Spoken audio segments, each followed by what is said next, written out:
аю менен чийкей. Төбөдө чоң аю. Устунда коюнду каймап алып, кулагынан чойгулап кыйнайт. Ошондо коян кулак жазылар, көзү жашы кургар. Бирок ушунча кыйнай турган эмне күнөөм бар? Аю жаныбарлардан эң чоң. Эми кимге корголом?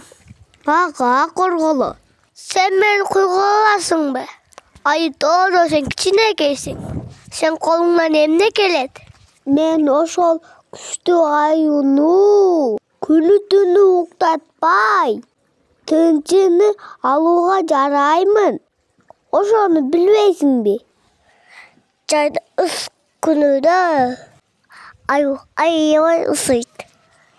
Аю күлкү жездейт. Колга кеп жатса, деп чийке учуп келет. Аюну тыз жагылат. Аю кашынат. Эми чийке аюнун муйнуна кирип кетет. Аю чөчкө кыйланат.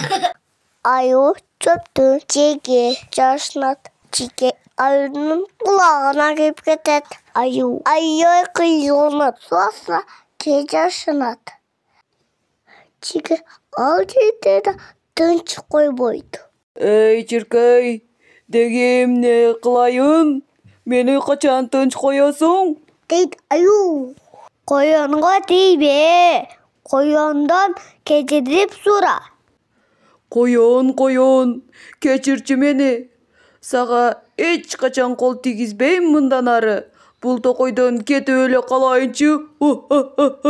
Коён, чийке коён ошодон кийин дос болуп калыпты. Бактылуу жашап калышыпты. Өзүбүздүн кичинелерди эч кыйнабайлы.